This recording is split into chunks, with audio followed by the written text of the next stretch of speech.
La plus grande joie est pour nous de vous savoir nombreux devant vos postes téléviseurs. Mesdames, Messieurs, bonsoir et bienvenue dans votre nouvelle édition de l'émission Mon droit et mon devoir. Cette émission que vous aimez bien, cette émission qui, comme j'ai l'habitude de dire, qui éveille votre esprit et cette émission qui vous permet d'avoir de l'éclaircissement à vos différentes questions. Et pour ce nouveau numéro, je ne suis pas seule comme d'habitude. Je suis accompagnée de Monsieur Arnaud Sombou qui est mon co-présentateur à qui je dis bonsoir. Bonsoir Madame Gloria Goundé. Comment allez-vous? Oui, ça va très bien. En forme? Ah, je suis en forme.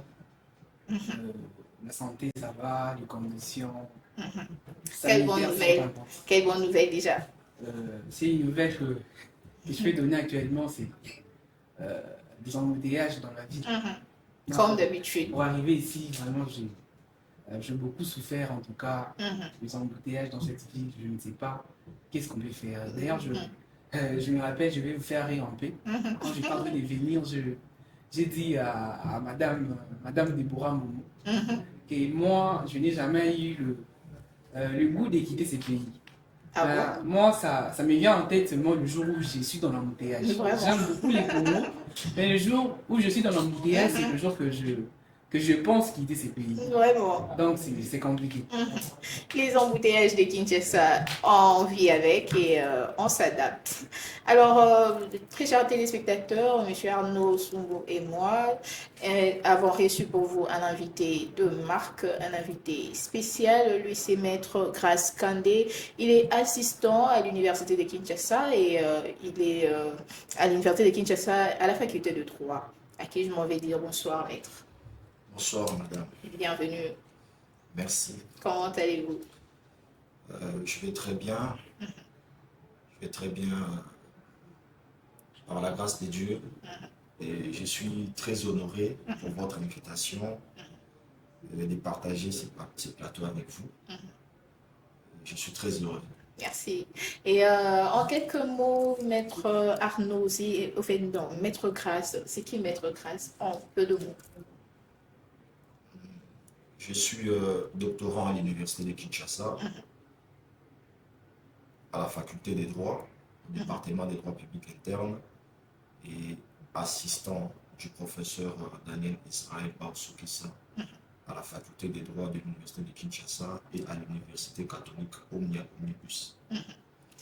Et en dehors de cela, je suis aussi activiste politique et coach en entrepreneuriat. Très bien. Et changement de la Constitution, défis ou perspectives. On en parle ce soir avec Maître Grace Kandé qui est ici présent et une thématique qui est aussi intéressante. Et je vous informe déjà que quand moi j'ai posté cette affiche, c'est tout le monde qui était impatient de suivre cette émission en ligne. Et déjà, j'ai signé que nous serons bilingues pour nous permettre de venir sur la vie, va comprendre et ces sujets. On parle du changement de la constitution. Bato belé bayo kaka constitution maître mais bayebi vraiment te constitution eza nini et litomba nango eza nini na kati ya mboka. Merci beaucoup, madame la journaliste, pour la parole. Il s'agit d'une thématique très importante qui va également éclairer l'opinion. Parler de la Constitution dans un pays, ce n'est pas un tabou, ce n'est pas un sujet de peur ni de la passion.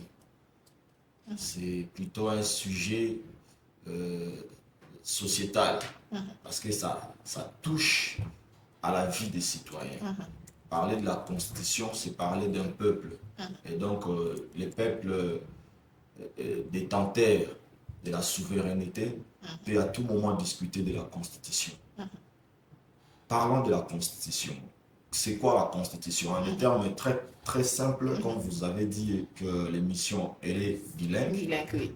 En tout cas, je vais parler avec des termes très simples et même donner aussi des exemples à Lingala pour permettre aux téléspectateurs qui nous suivent d'en comprendre les portraits.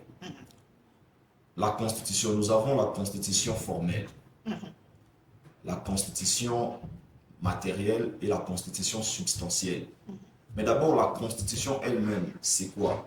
La constitution, c'est un texte fondamental qui organise le fonctionnement d'un État.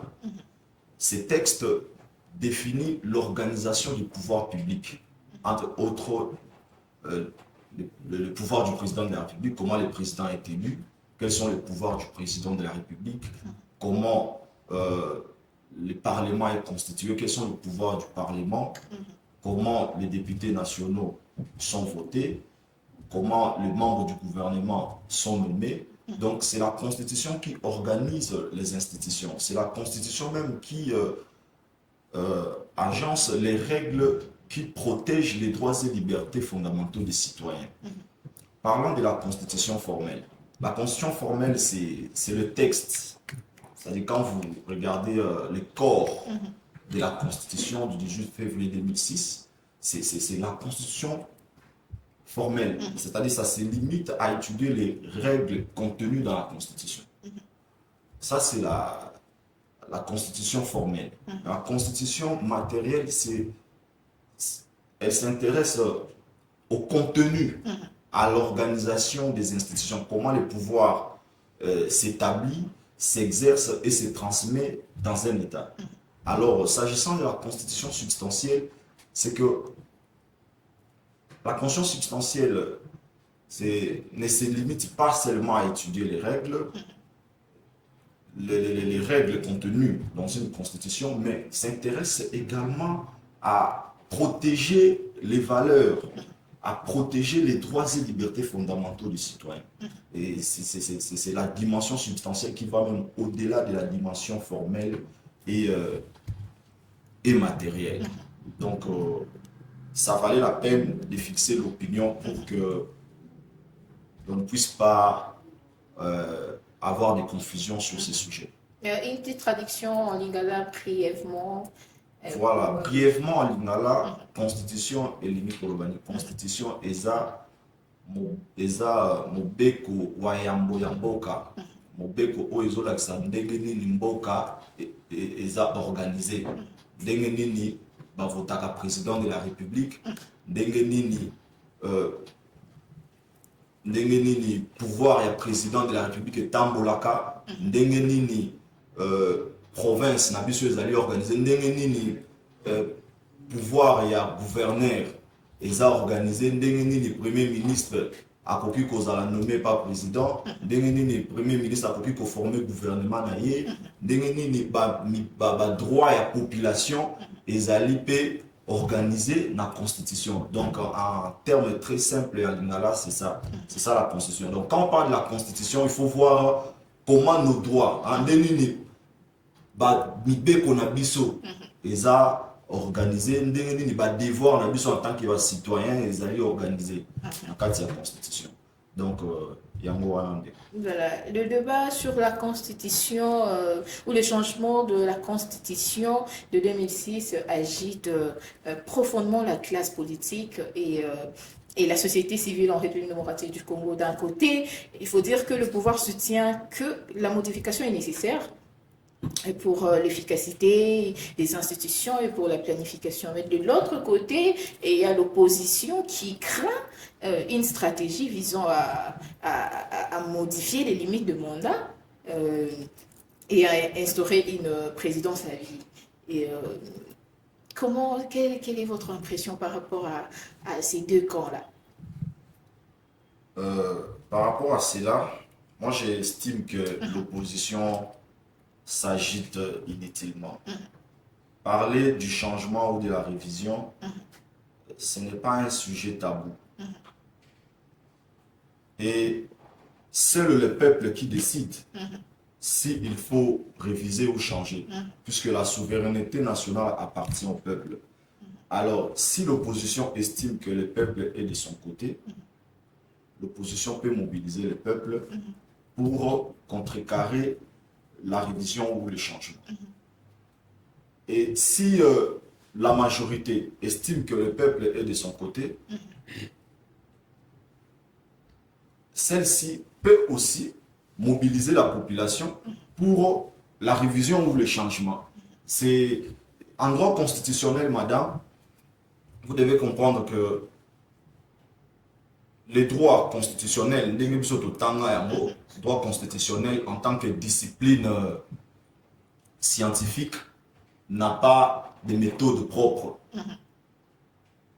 Un juriste ou un constitutionnaliste sérieux qui me suit en ce moment ne va pas dire qu'il est impossible de changer la Constitution.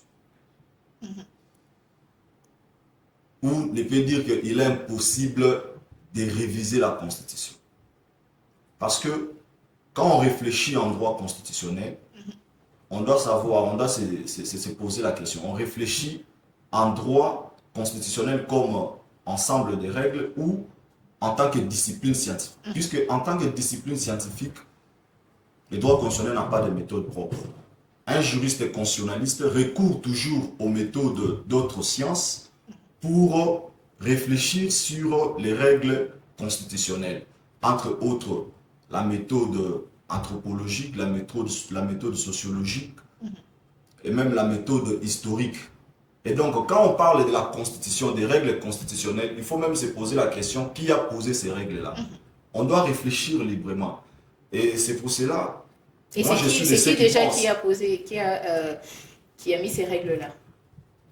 C'est le pouvoir constituant originaire qui a donc élaboré cette constitution du 18 février 2006. Et les pouvoirs constituants originaires a mis des limites, en ce sens que pour réviser la Constitution, il faut respecter les articles 218, 219 et 220. Parce que ce sont ces dispositions-là qui parlent de la procédure de la révision. Maintenant, à ce stade, qu'est-ce que la majorité a fait? La majorité n'a pas péché. La majorité a juste renvoyé les pouvoirs acquis des droits. Puisque l'article 5 dit quoi? La souveraineté nationale appartient au peuple, qui l'exerce par voie de référendum ou des élections et indirectement par ses représentants. Donc à ce moment, ce que les députés nationaux ont fait, en votant la proposition de loi fixant les conditions d'organisation du référendum, les représentants du peuple ont juste renvoyé la balle au peuple. C'est-à-dire le peuple qui avait élaboré la Constitution, qui puisse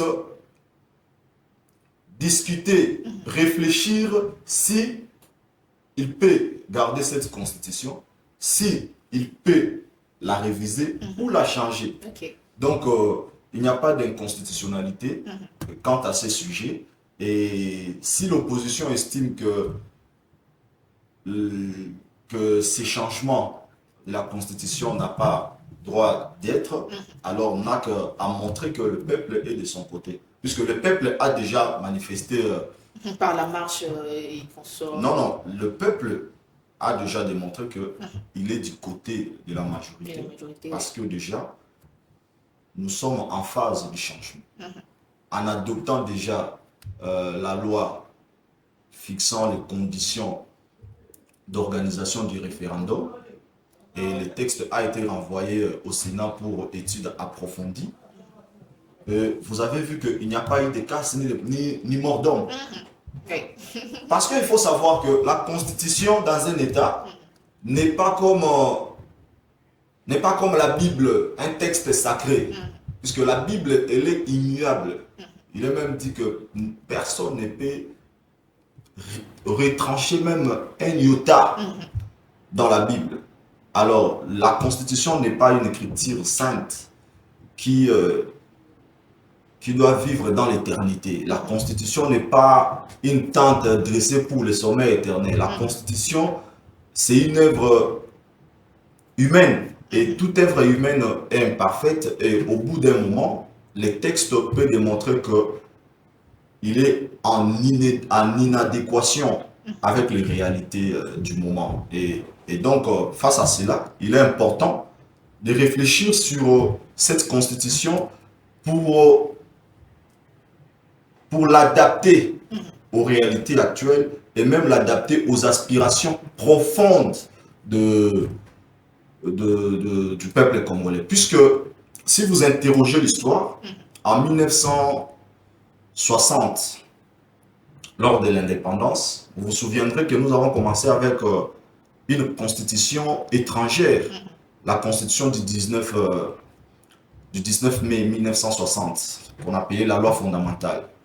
Cette constitution, elle était octroyée par les parlements belges.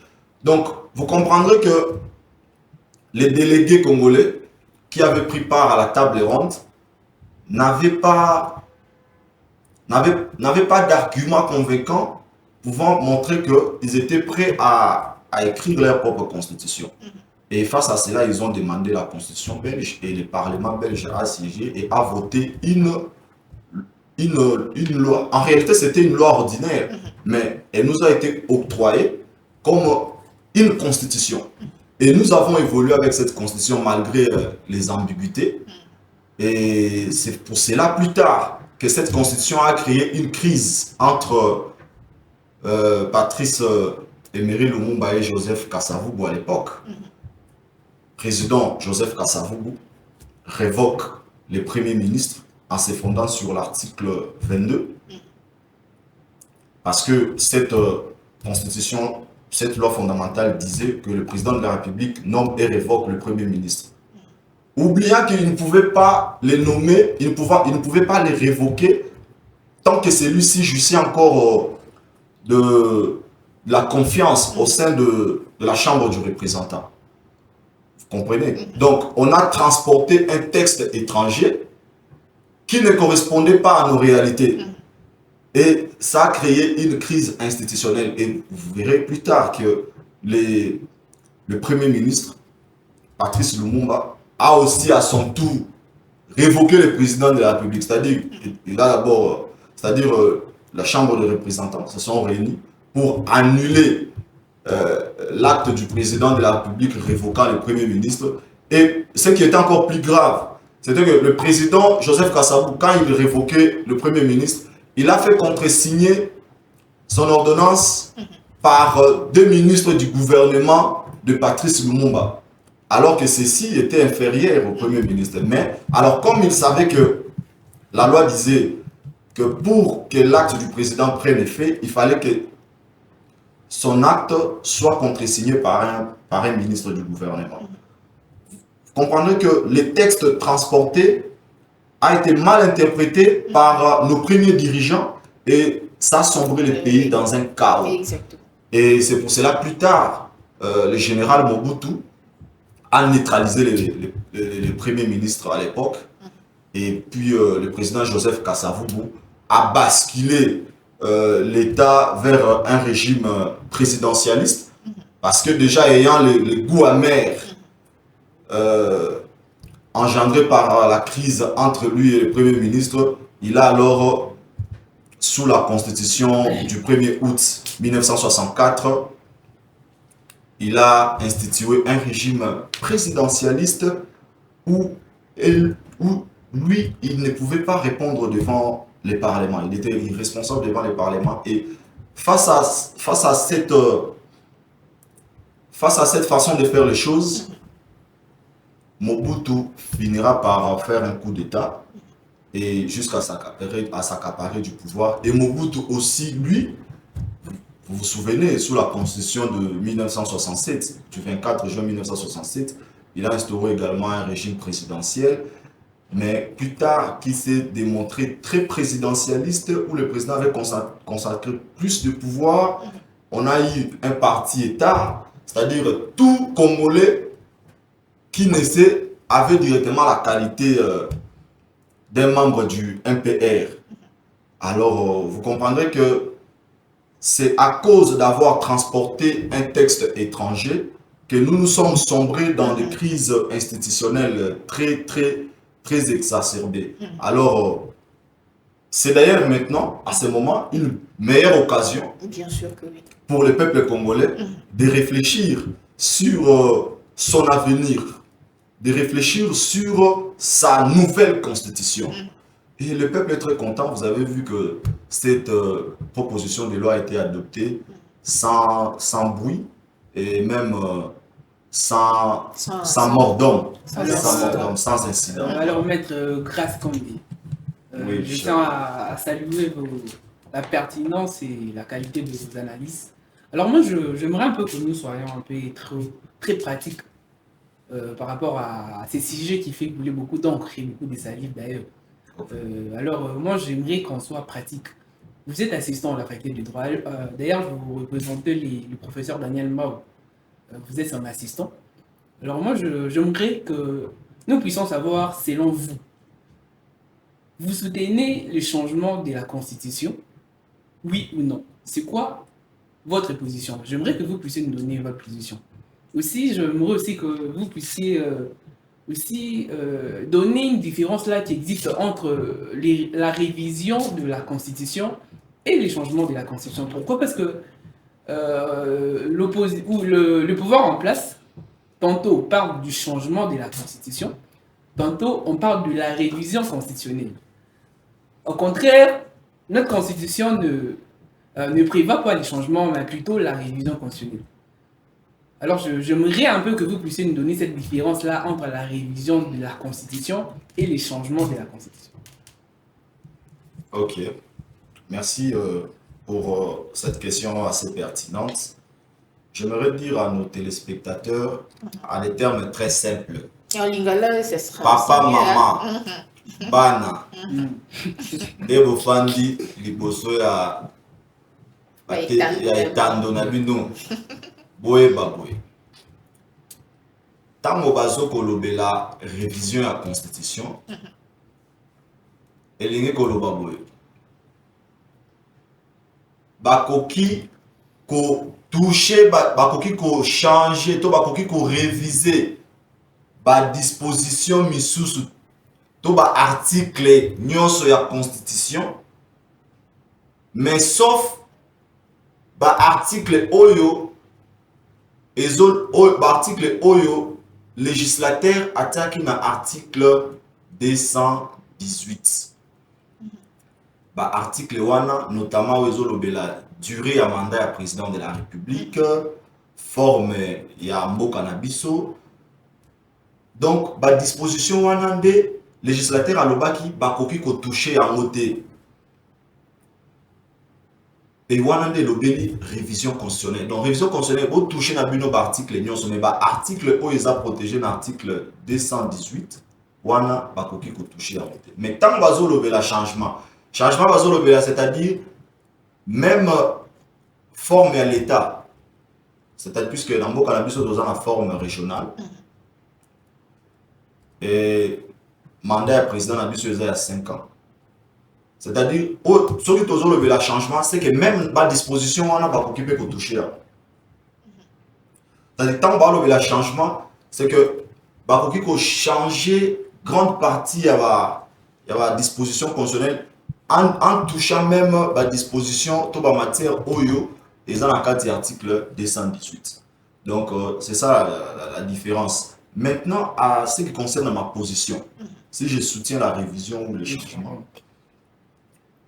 moi, je soutiens le changement de la Constitution. C'est-à-dire le changement de la Constitution, oui, tandis oui. que... Je vais m'expliquer.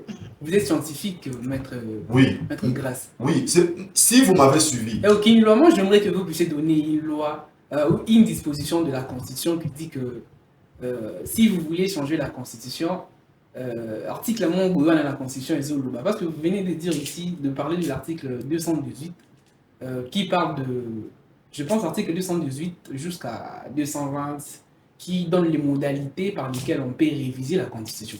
Maintenant, quant au changement, quel article au Zoloba que la Constitution il faut te changer? Quel article? Vous ne trouvez pas que c'est inconstitutionnel? Par rapport au changement de go, yoka vérité moronazo ebisa. Sur la nègre bandeli, j'ai parlé de la réflexion d'un constitutionnaliste. J'ai parlé de l'objet ou des méthodes en droit constitutionnel. Vous voyez, le droit constitutionnel n'a pas de méthodes propres. Le droit constitutionnel emprunte toujours des méthodes d'autres sciences pour réfléchir sur les règles constitutionnelles. Voyez-vous? Et par rapport à cela, quand on réfléchit comme un scientifique, comme un constitutionnaliste, on doit se poser la question, ces règles constitutionnelles, qui les a posées et pourquoi il les a posées? Regardez la constitution congolaise. Montrez-moi, je pense que vous avez une constitution, montrez-moi un article qui interdit les changements de la constitution. Vous savez, le peuple, là c'est Carl Schmitt qui dit, le peuple quand il veut, il le peut. Et l'article 5 de la Constitution parle de la souveraineté nationale appartient au peuple. Tout pouvoir émane du peuple. Et donc, peuple wana, yeba que la Constitution, le professeur Daniel d'ailleurs parle de la théorie du peuple du dedans et du peuple du dehors. Le peuple du dehors, c'est qui? C'est le souverain absolu qui est le peuple. Ces peuples-là, vous les trouverez à l'article 5. Tout pouvoir émane au peuple. Et on n'est pas Et que... par rapport à cet article, le peuple peut réfléchir sur les questions d'importance ultime de la nation, notamment sur la question du changement. Parce que, vous voyez, le peuple, à l'article 5, il a un pouvoir exorbitant. Il peut changer la Constitution. Et c'est pour cela, à travers cette proposition de loi sur le référendum, on a renvoyé le pouvoir au peuple pour que le peuple se décide par référendum s'il est d'accord sur la révision ou les changements. Le peuple va se prononcer. Voyez-vous? Maintenant, le peuple du dedans, là, c'est le pouvoir constitué. Là, c'est le président de la République, le Parlement, le gouvernement. Et ce peuple-là, c'est le peuple qui est limité. Ce peuple-là ne peut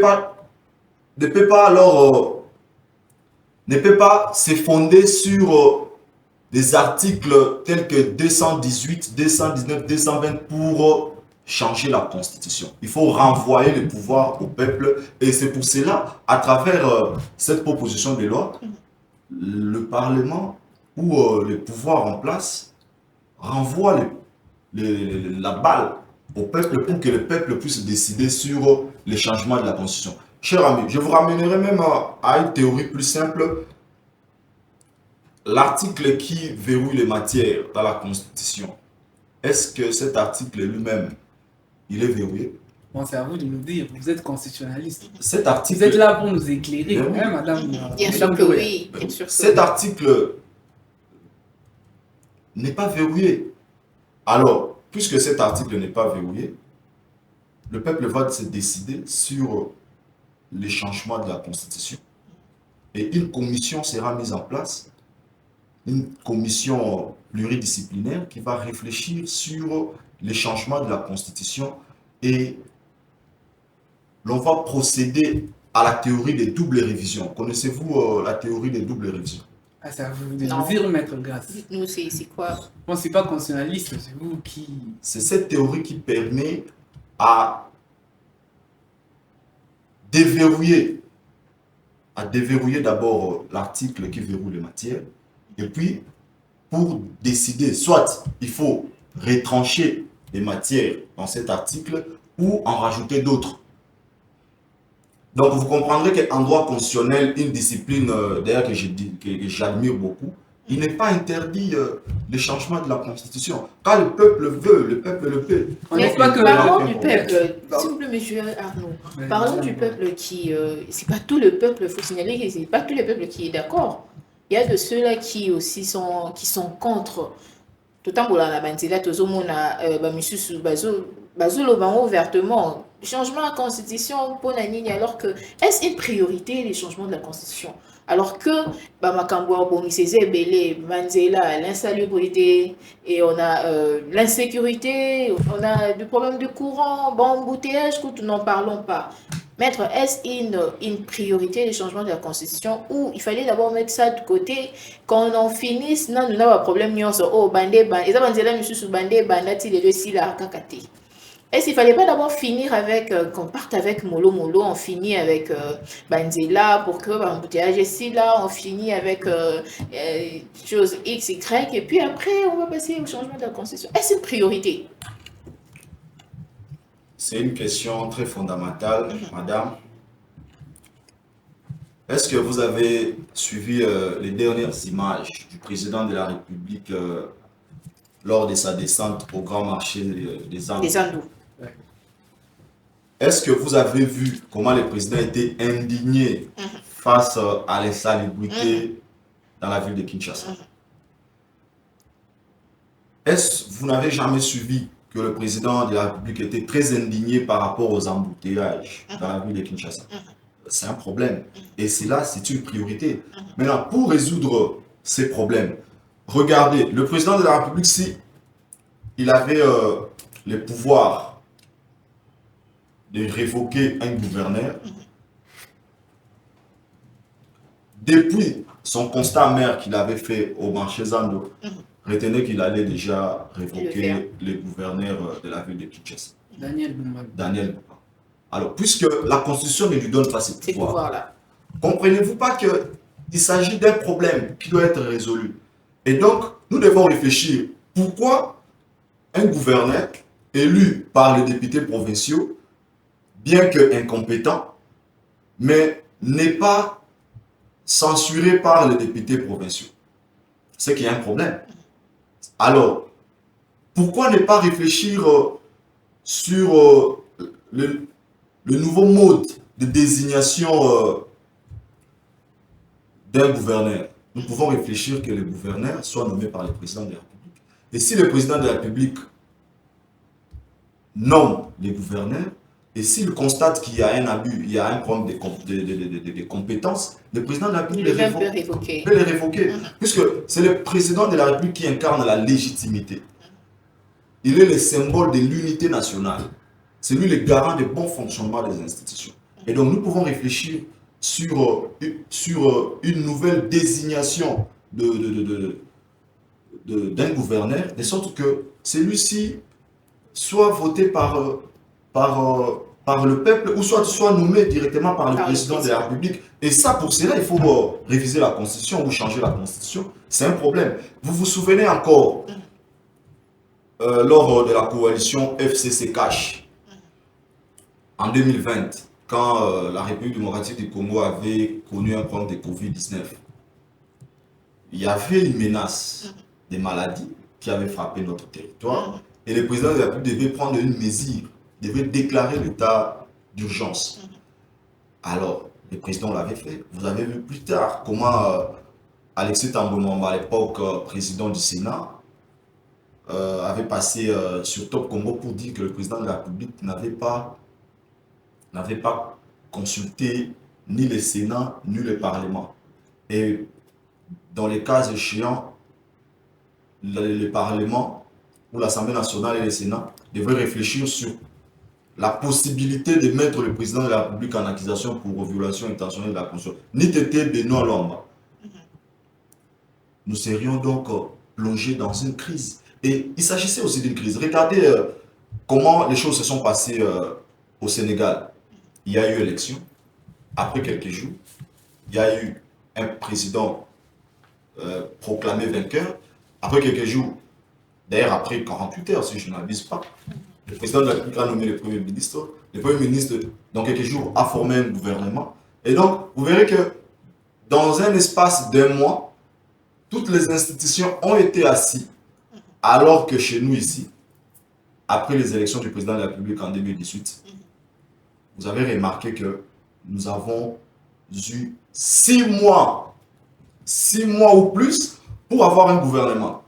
Et il s'agissait d'un problème. Et le peuple s'est lassé même pour dire, mais comment nous n'avons toujours pas de gouvernement?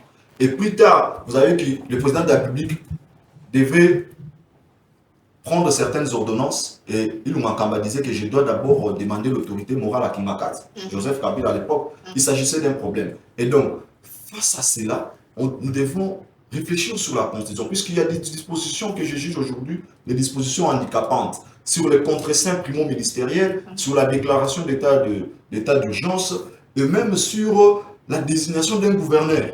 Donc, ce sont des...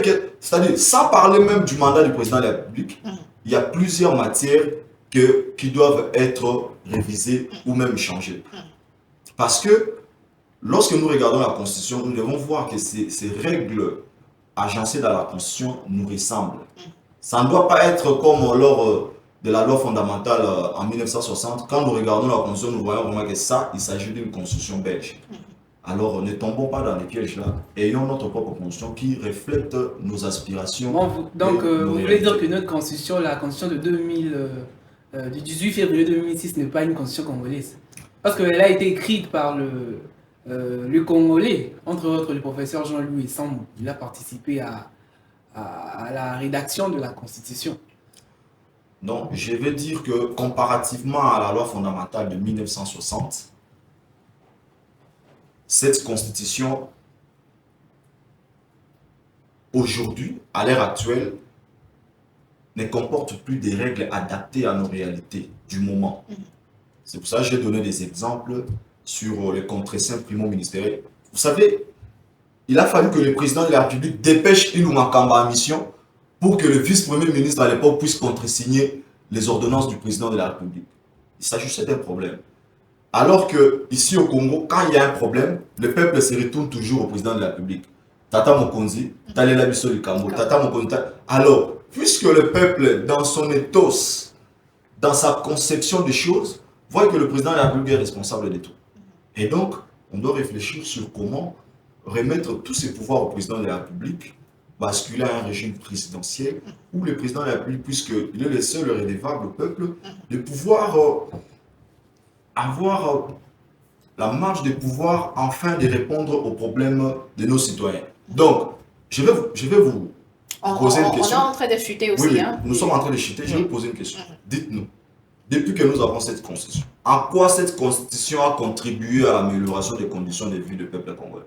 Parce que vous ne voulez pas la changer. Bon, pas vous, mais l'opposition qui ne veut pas changer cette constitution. Pourquoi? Parce que, dites-nous, cette constitution, en quoi elle a contribué au développement? Au contraire, cette constitution a engendré des crises. C'est pour ça que je vous ai dit pourquoi le président de la République élu doit prendre beaucoup de temps pour désigner un premier ministre. Vous avez vu qu'il a fallu qu'il y ait des regroupements, des réunions. Procédures. Et d'autres devaient d'abord se rendre à Kingakati pour demander à l'autorité morale. Non, ça doit cesser. C'est que quand nous partons aux élections, nous devons avoir des institutions très bien assises dans un délai très bref. Que attendre pendant des temps, ce n'est pas intéressant. Vraiment. Vous voyez que pendant le mandat de 5 ans, le président de la République, une fois élu, ça peut lui prendre 2 ans pour asseoir les institutions et il n'a que 3 ans. Et pendant 3 ans, comment il peut exécuter son programme? Et vous comprendrez même que les Congolais, le problème au Congo, ce n'est pas un problème des élections. Au Congo, ce n'est pas un problème des élections parce qu'après les élections, les peuples se lassent toujours, s'inquiètent et commencent à contester les autorités que lui-même a votées. Exactement. Donc vous comprendrez que ce n'est pas les élections qui règlent les problèmes de la société. Ce n'est pas les élections. Le peuple, ce que le peuple a besoin, c'est l'amélioration des conditions de vie. Et pour cela, le président de la République doit avoir le temps de former son gouvernement dans un délai le plus bref ou dans un temps record et ainsi réfléchir sur les problèmes sociétal du peuple congolais. Alors, qu'en est-il de... parce que vous avez dit que notre constitution, on peut la changer. Ici, là, ça interviendra par rapport à la loi référendaire qui a été déjà adoptée à l'Assemblée nationale. Et lorsque cette organisation de référendum sera organisée, quel sera maintenant le sort de nos peuples-là qui souffrent à l'est de la RDC? Est-ce qu'ils vont participer à ces référendums ou comment ça va se passer? Oui, il s'agit d'une question... Parce qu'il y a d'autres personnes qui disent que si le référendum n'arrive pas là-bas, le côté là, ça deviendra notre pays. C'est ce qui se dit. Un peu rapidement, est-ce qu'encore derrière le temps? Oui, c'est une question très pertinente. Très cher journaliste, vous devez savoir que le président de la République est plus touché que quiconque pour cette situation sécuritaire. Et d'ailleurs, pour mes compatriotes qui sont à l'est du pays, je partage avec vous à ce moment les sentiments de solidarité. Nous sommes ensemble avec vous. Et vous savez qu'il y a eu un accord de paix. Et dites-moi, est-ce que pendant ces derniers temps, vous avez entendu qu'une localité ou un territoire a été récupéré par les M23? Non, cette guerre est déjà dans le processus d'être éradiquée. Et donc, la paix s'instaure très rapidement et la souveraineté sera donc restaurée sur l'ensemble du pays et tout Congolais va prendre part à ce référendum. Ça, c'est une promesse que je fais, vous pouvez me croire. Voilà, on comprend que c'est un sujet aussi très vaste qu'on ne saura finir à la télévision, puisque la télé, c'est les temps, c'est l'heure, mais on croit qu'on va revenir pour continuer, puis c'est un long débat. Et déjà mettre un mot de la fin, des petites salutations. Donc seulement maintenant que Oui, l'émission... c'est allé trop vite. Ah, non, c'est allé trop vite. Ah, salut, le bonne chose ne dure jamais. Vraiment. Vraiment, vraiment.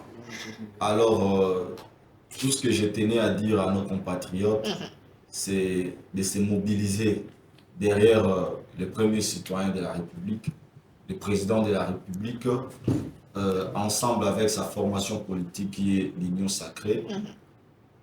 Car le président de la République connaît les problèmes des Congolais et est soucieux de les résoudre.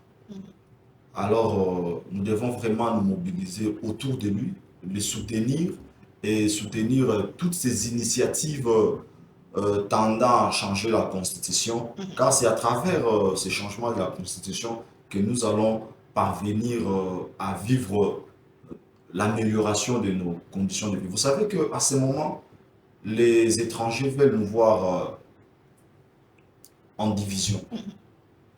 Ils veulent nous voir à ce moment dans le débat inutile. Nous devons retourner nos débats sur des questions sociétales. Les questions en République démocratique du Congo ne doivent pas être que politiques. Et les Congolais, ne soyez pas motivés de sortir dans la rue que lorsque il y a une autorité politique ou lorsque l'opposition vous envoie dans la rue. Non. Soyons intéressés sur les questions sociétales, c'est-à-dire lorsque vous remarquez que dans votre coin, vous n'avez pas d'eau, vous n'avez pas d'électricité, et soyez unis et solidaires pour marcher pour la satisfaction à vos problèmes, marcher pour que l'eau soit rétablie, pour que l'électricité soit également restaurée. Ne marchons pas, ne montrons pas la solidarité ou ne répondons pas que pour des questions politiques des opposants. Puisque les opposants, remarquez, vous savez que Delis Sanga, avant son élection ou pendant sa campagne électorale, il a prêché le changement de la Constitution. Mais dès lors que le peuple l'a sanctionné, il n'a pas été élu sur sa circonscription. Et aujourd'hui, il est en train de contester le changement. Donc vous comprendrez que le problème, ce n'est pas l'initiative du changement, mais le problème, c'est qui est initiateur ou en qui peut-être profite cette initiative. Donc le débat doit quitter l'angle politique pour l'intérêt supérieur de la nation. Donc le débat doit être pour l'intérêt de la nation, l'intérêt du peuple et non pour les intérêts de politiciens ou des partisans. Des salutations à Et des donc, personnes. je tiens à saluer à ce moment mon collègue doctorant Van Mutoka qui me suit maintenant et mon collègue Enoch Manuka. Je tiens également à transmettre mes dédicaces à mon maître, le professeur Daniel Israël Baoussoukissa, là où je suis, et à tout le peuple congolais. Je suis de cœur avec vous. À tout moment, vous pouvez m'écrire sur mes pages officielles, grâce Kandé. Je vous répondrai. Nous allons discuter en compatriotes. Je vous remercie. Merci. Voilà, fidèles téléspectateurs de Rupture Télévision, la chaîne de développement des promotions. Nous sommes à la fin de votre émission, Mon droit et mon devoir. Nous disons merci à vous tous qui nous avez suivis de partout dans le monde. Et merci à l'équipe technique. Je vois Moses, je vois Osé, je vois Serge et Paulin Mukendi qui était derrière la caméra. Et merci Monsieur Arnaud Soumou pour la compagnie. Et d'ici là, portez-vous bien. On se retrouve la semaine prochaine pour un nouveau numéro et un nouveau sujet et un nouvel invité, bien sûr. Sinon, au revoir.